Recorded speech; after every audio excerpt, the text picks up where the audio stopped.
In the year 1443, the walls of Berlin Castle rose from the earth, built stone by the hands of a proud and ambitious family. Among them was Kunigunde von Orlemond, a lady of beauty and grace, yet beneath her elegance lay a heart consumed with obsession and desire. Her husband, one of the key builders of the castle, loved her dearly, yet when he passed, the world she knew began to crumble. Kunigunde's heart was drawn to Albrecht von Hohenzollern, a man of noble lineage and strong will, but Albrecht refused her. His words were sharp and cruel, though he meant only prudence. "We cannot marry, for eyes stand between us." He referred to his parents, guardians of legacy and law. Kunigunde, desperate and blinded by desire, misinterpreted the phrase to mean her own children. Her mind twisted with obsession. She resolved to remove the obstacle she believed barred her happiness. Night after night, the castle became a prison of plotting and terror. The children, innocent and unaware, slept as shadows stretched long across the halls. Kunigunde carried a golden needle, a tiny instrument of unimaginable horror, and with it pierced the skulls of her own children. Their deaths were silent, secret, and masked as natural causes. And when the world awoke to tragedy, Kunigunde's heart, instead of finding relief, shattered beneath the weight of guilt. Grief consumed her. Every corner of Berlin Castle whispered reminders of her sins. The walls she had once walked with pride now echoed her screams in the dead of night. She could see the faces of her children in every candle flame, hear their cries in the wind that blew through the cold stone corridors. The nobles whispered the lady's madness, yet none could see the true torment inside her mind. Kunigunde sought absolution. She traveled to Rome, a pilgrimage of desperation, dragging her body and soul to the feet of the Pope. He was stern, unyielding, and recognized the depth of her crime. Forgiveness would not come freely. It demanded a lifelong penance, monastic devotion, toil, and prayers without end. With no choice but to obey, she began a journey from Rome to the valley of Berneck. Every step was an act of self-punishment. She walked on her knees, scraping against rough earth and cold stones, her skin torn, her spirit frayed. The journey changed her. The woman who had sought love now knew only despair. Her body weakened, and yet her mind remained fixated on her sins, haunted by visions of the children she had destroyed. The valley itself seemed to mourn with her. Shadows clung to her path, and travelers swore that wherever she knelt, the ground seemed darker, colder, as if absorbing her grief into the earth itself. Death did not release Kunigunde from her suffering. Some say she never completed the monastery. Others claim she found a place of worship, but life left her in her early 30s. Whatever the truth, one fact remains.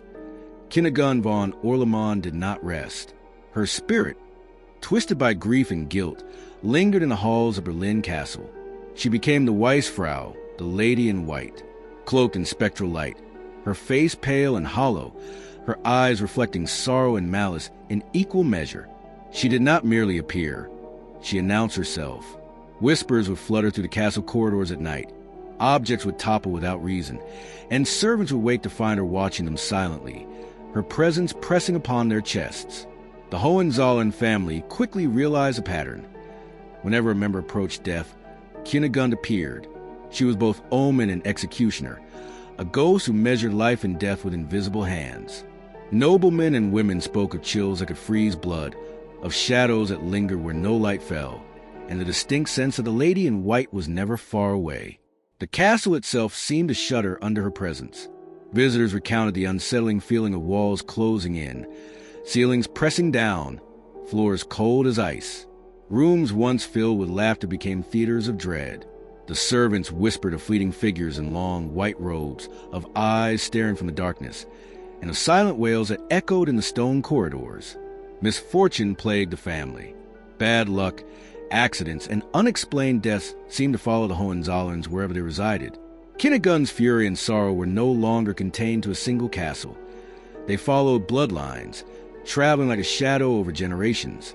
Family members spoke of objects moving on their own, of voices chanting incomprehensible words, and the feeling that unseen eyes tracked every movement.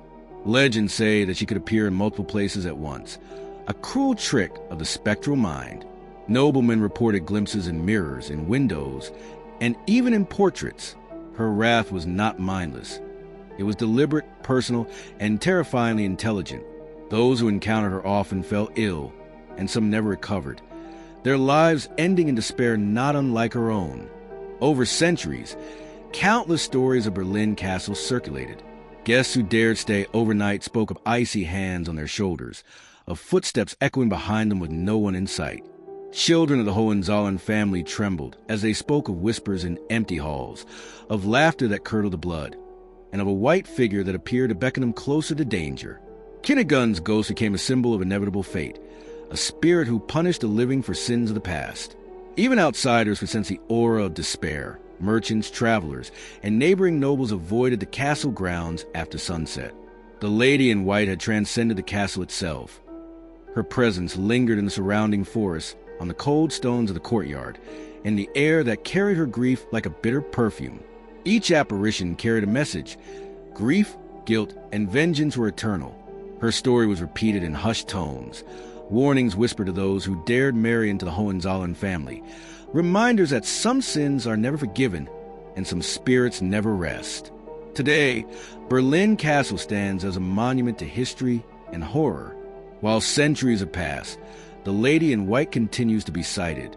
She haunts the halls, the chambers, and even the ancestral halls of the Hohenzollerns. Visitors report sudden cold spots, flickering lights, and the unshakable feeling of being watched. Kunigun von Orlemond is remembered not for her life, but for her death, her crimes, and the curse she cast across her own lineage. Berlin Castle is more than stone and mortar. It is a vessel of sorrow, a repository of vengeance, and a home for the lady in white. Those who enter its gates do so at their own risk, for she is patient, she is intelligent, and she remembers every wrong, every slight, and every betrayal. The Hohenzollern ghosts are many, but none so feared as Kunigun. She is the Weissfrau, eternal in grief, relentless in vengeance, and forever bound to Berlin Castle. The castle watches, the lady watches, and the Hohenzollerns, living or dead, are never free.